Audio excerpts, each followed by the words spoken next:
চাকৰি বাচিলে বাচা আপুনি বাৰু সেই আপোনাৰ চাকৰি আপুনি মাহেকত যিকেইটা দৰমহা পায় মই মাৰ্কেটত এটা গৰু চাপ্লাই কৰিলে ডাবল মাল পাই যাম তাৰমানে সন্তানক ডাক্তৰ ইঞ্জিনিয়াৰ IAS IPS কৰিবলৈ ইমান কষ্ট কৰিব লাগিব গৰু চুৰ কৰিবলৈ নহয়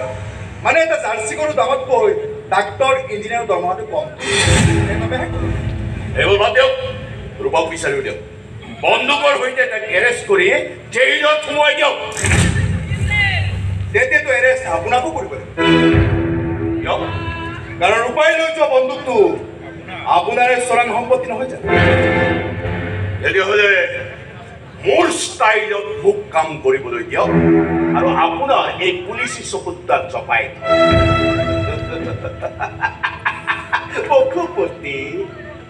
ভুজংগ ইতিমধ্যে বজাৰ পাই গৈছে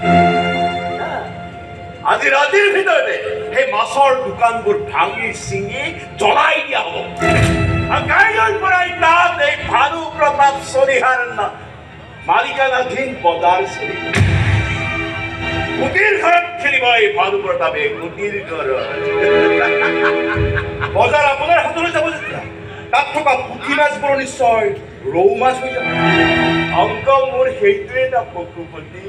ৰৌৰ দামত পুঠি তাৰ নামেই বেপাৰ অন্ধ্ৰপ্ৰদেশ কৰ্ণাটকৰ পৰা চালানী মাছো এতিয়া মোৰ বজাৰত হৈ পৰিব অসমৰ নদীৰ লোকেল মাছ